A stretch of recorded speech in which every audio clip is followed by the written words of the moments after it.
morning, good afternoon, good evening. My name is Marty Plum, and I am your host of a Pen and a Napkin podcast, the weekly coaching clinic you can carry with you in your pocket.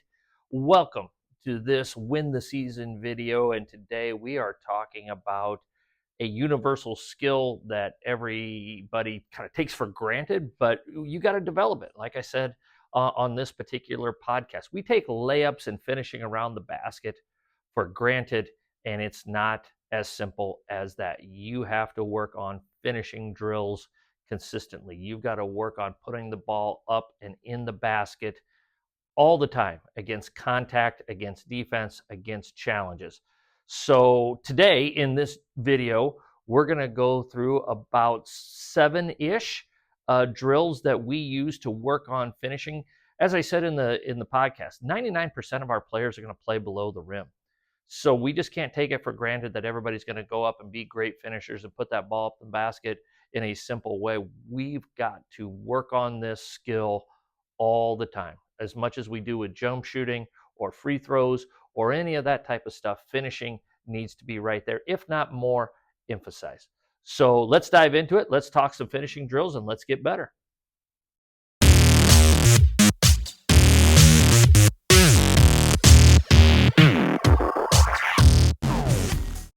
One of our base drills that we used all the time with finishing around the basket was a drill we called Northern Power drills. We called it Northern Power because I got it from Coach Meyer when he was at Northern State, and we just adopted it, and that's the name that we use. So we've got a coach down here. They've got a football pad on. They're strong with the ball. We've got a line of 3 or 4 players in each side here, and it's really, really simple. Player is going to take 1 or 2 hard dribbles. They're going to go into contact. Coach is going to pop that player. They've got to go up and finish it. And then once they get the rebound, they've got to loop out this way, throw the pass here, and they're going to get into this line. Once this player goes, coach turns. Now this player dribbles in. They're going to get popped. They're going to go up and finish. And we just keep doing that over and over again. You could change this up. You could have your player start here, 1 or 2 hard dribbles and cross over this way, and the coach is hitting them here. So they're going from opposite elbow to the opposite side here, or elbow to the opposite side, and going up and finishing on that side. But it's just all about creating contact, making the game physical, and forcing your players to go up and finish through contact. We would say, sometimes we'd say, we'll just do this for 3 minutes. Sometimes we would say, first team, let's say we were doing multiple baskets. First basket to 8 consecutive makes or 10 consecutive makes or whatever number you want to put in there.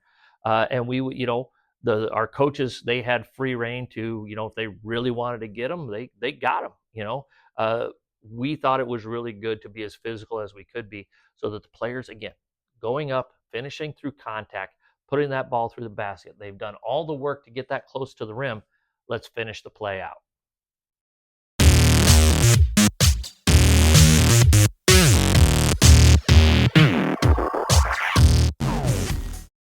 Our next couple of drills that we want to show are jail and brick wall, and they're basically the same concept, but we're doing them from different spots on the floor. Basically, what we want to work on is scoring in a minimal fashion, meaning 1 or less dribbles, 1 or 0 dribbles here. So we start out with jail, and Coach, again, directly lifting this from Coach Meyer. I want to give credit where credit is due. You start in jail. Jail would be behind the basket here. Ball is on the floor. Player picks it up, and we've got our defender right here.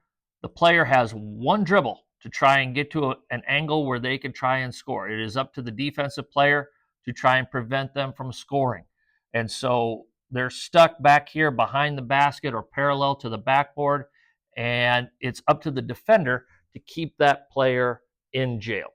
All right, the other one, the brick wall, we're going to put the ball about on the second dash. Again, we're putting it on the floor.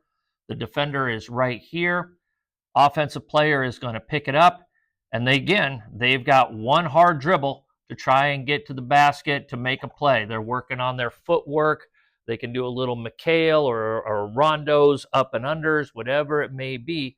But we're working on finishing in this scoring zone. We are emphasizing to our players by limiting the dribble to one. Or let's say you're coaching sixth graders. Maybe you give them two dribbles to score out of that. But it is all about being efficient with the dribble, trying to get to that scoring zone and creating an angle to score around the basket. Especially on your brick wall, you're trying to get to a place where you can use the backboard. Let the backboard be your friend here. So these are two really, really good drills that we would use consistently to really emphasize that concept of finishing with our players.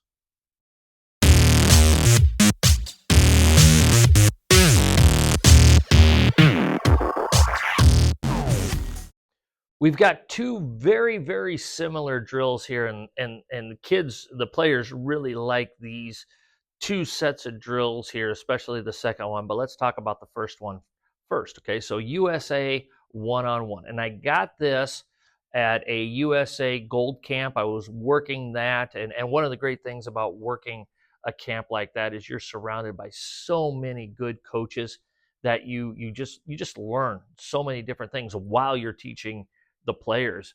And I got this, and I forget which coach I got it from, but this is a terrific, terrific finishing drill. So what it is we have a coach right here with the ball. Got to find my marker here. There it is. We got a coach here with the ball, and we've got a player here and a player here. And all the coach is doing is that basically you're just holding the ball right in front of you like this, and you're just deciding either to pass it to your right or pass it to your left, really subtly. So you're here. So let's say you throw it to your right. This player, of course, is now on offense. They're trying to score. This player is trying to get here and wall up and prevent them from scoring. And it's a quick reaction drill, quick twitch drill. You get a lot of reps in a short amount of time. Go up, try to finish. You go to the back of the line. Next two players step up, and you go again. Okay, you can do that with the coach being right here. I'm violating my color code here, but that's not the worst thing in the world. You can put a player here. You can put a player here, and it's the same type of thing. Let's say we throw it here. So now they're going into offense. Boom. They've got to cross quick, wall up, and prevent them from finishing in that spot. You could take these players. You could put them as far out as you want here. You could put them out here in this corner and this corner. Your coach is standing right here, and they decide to fire off a hard pass here. Now this defensive player's got to cover a bunch of space while this player is trying to attack right here. Okay, so USA one-on-one, that's what I call it. And the reason why I call it that is because I got it from coaching at a USA basketball camp. The other one, and I do want to give credit where credit is due here, Karen Self, my friend Karen Self from Phoenix, Arizona. She showed us this one. This is absolutely awesome. Rock, paper, scissors. So let's go back to our original spot here where we just have these two players right here in these two spots, and the coach is holding the ball. And the coach kind of has the ball out here like this. And so the two players are playing rock, paper, scissors. Whoever wins the game of rock, paper, scissors, they grab the ball, they take off. The other player has to get here and wall up and try to prevent them from scoring. The players absolutely adored and loved this one-on-one competition. And what they didn't realize is they were working on finishing the entire time. So this is rock, paper, scissors. This is really great. And again, USA one-on-one or rock, paper, scissors, you can do this from about any angle that you want to do this at. Let's say you want to do the USA one-on-one. Coach is right here, and you put one player right here, one player right here. Now you drop it off here, so they're taking off. Now they're cutting them off, and they're trying to get them right here. Now they have more of the area to use. If they cut off the baseline, they attack the middle. And with this, of course, you can limit the dribbles. You can do a lot of different things. You can have as many constraints as you want to on the drill. You can try and force the shots that you want your players to work on here while you're working on your one-on-one offense and defense. Okay, so USA one-on-one and then rock, paper, scissors. Both of these drills are really, really good drills that your players are going to enjoy.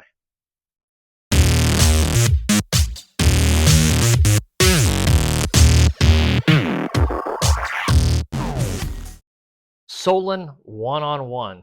This is a drill. Again, I'm going to give credit where credit is due. I directly took this drill from my friend Jamie Smith, the head girls basketball coach at Solon High School in Solon, Iowa, just outside of Iowa City.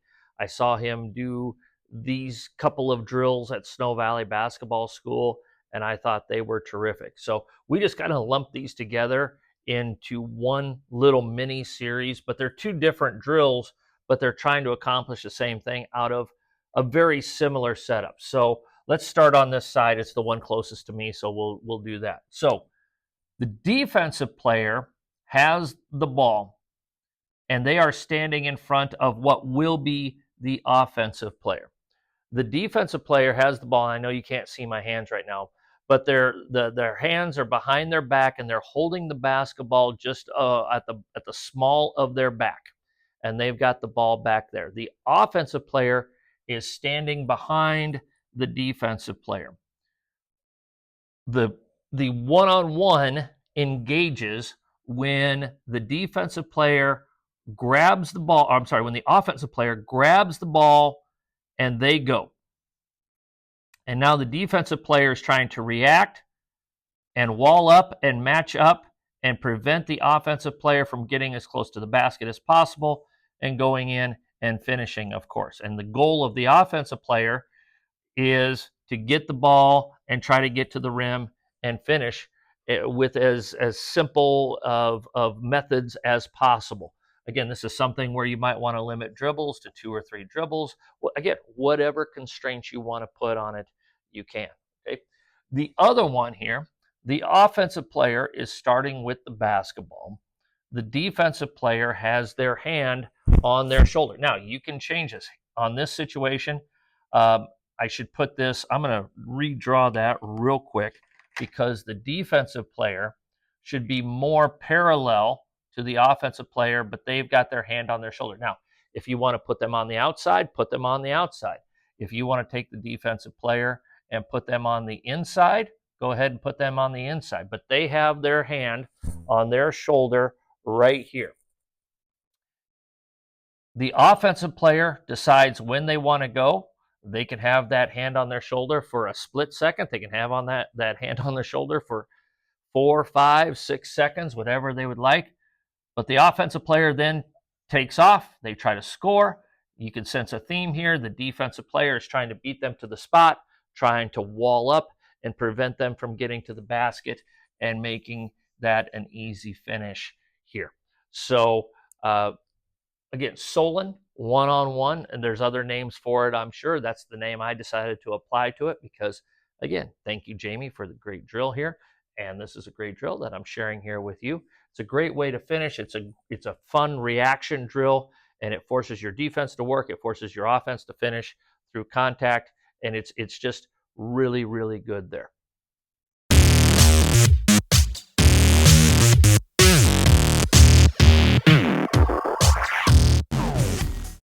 One of our favorite drills to run consistently for player development and finishing development, but not having contact, was our Ginobili series. We named this after Manu Ginobili. I kind of took some pieces here and there and strung this together. Once our players really figured out and how to do it and what we were looking for, this would take us 6 to 8 minutes to get through to kind of run the entire gauntlet and get quality reps, get a good number of reps for all of our players. It's a 4-part series. We've got cones here. These are all cones here in the red, and we are looking to, this was more non-contact, concentration, finish. We like to, in our practices, this was something that we did a lot at the end of practice in our finishing station. We didn't want to give them any more contact after an hour, 45 minutes or 2-hour practice. So let's go non-contact, but let's really make it intense and really get after it and still be working on those ball skills that we wanted to work on here. So starting right here with the one cone. So level one, we have 2 lines, and all we're doing here now, it's really important. Everything starts with a self pass. So we're going to take the ball, we're going to spin it back, and we're going to step into it, and we're going to get into a good triple threat position before we make any sort of aggressive maneuver. That's what a big part of that was. We're just not taking it and starting it to dribble. We wanted to take it, one count jump stop, play off 2 feet, and then we're going to make a strong move. So one self pass, player's going to take a shot fake, and we would try to tell them we want to try and get you there in 2 dribbles. If you needed 3 for our lesser skilled players, so be it. But they're going to go around this, and they're going to finish on the other side. Once this player goes past the cone, this player is taking off, and they're going past this cone, and now they're finishing with their left hand, and they're flipping sides, and we're doing that there. Okay? Second level, again, self pass, and we're going to alternate our sides here. We're going to dribble hard at this cone. We're going to make a good, strong dribble move, and you can do what you want. You can go behind your back if you want to do a spin dribble. Again, I'm not a big fan of the spin dribble, but if you want to spin, go between the legs, whatever you would like to do. We're going to go here, and now we're going to finish on this opposite side. As soon as they hit that cone, this side takes off, makes a move, comes across here, and we're finishing off this side. So you're alternating side 1 and side 2. They're flipping around, and they're going to the other side there. Okay. Now, level 3, everybody is starting up here. So you want to try and keep your lines to around 4 to 6 players. You don't want 18 players standing in line and waiting to go here when we get to levels 3 and 4. What we're looking at here is we want to attack the top cone, and let's say the player goes left. Everything with 3 and 4 are crossovers. Everything is crossovers. Tight, low, Tim Hardaway, below the knees, get as low as we can, really pound that ball. We're going to cross over hard at this cone. Let's say we go left, cross over hard here, and now we're in the middle of the lane, and now we're letting our players work on their footwork. We would call this our rondo time, and we would just let them turn loose for a minute or 2 for these reps here, working on some rondo footwork, different things, scoops, whatever they would like to work on from this real mid-post area here, perfecting that finishing area right around there. The rule was, and it's the same rule with 4 as it is with 3, if the player in front of you goes left, now you've got to go right. So this player goes right, going here, they're ending up in the rondo zone, the Manhattan area, and they're working on their finishing there, okay? Now we get to the 4th cone, or we get to 4 cones. Now we've got these cones, as you can see here. These are really, really tight packed. And what we really, really wanted our players to do is now really get this and pound the ball really low, pound the ball really low, and then come out. And here we were going to go in for the finish. So we're going in for a left-handed layup. This player is coming here, pounding the ball low to this cone, pounding the ball low to this cone, and then they're coming off here and they're going to finish. A lot of times, because we only have one player going at a time to the rim, this is when we would get that pad out. We'd put a coach down here. We would have them finish through contact and try to go up and through that there. They're not going one-on-one against one of their teammates or something like that is happening. It's more of this ilk right here. So the Ginobili series, this was really, really good for us. Like I said, it was good player development. I think a big part of finishing is finishing off the bounce and making it as live and as active as possible. We wanted to be efficient with this, but we also want to change a speed, change a direction, and then come off of that and look to finish around the basket. So we really liked the Ginobili series. We really felt like it helped our players with their finishing skills. If you want it, it's all yours.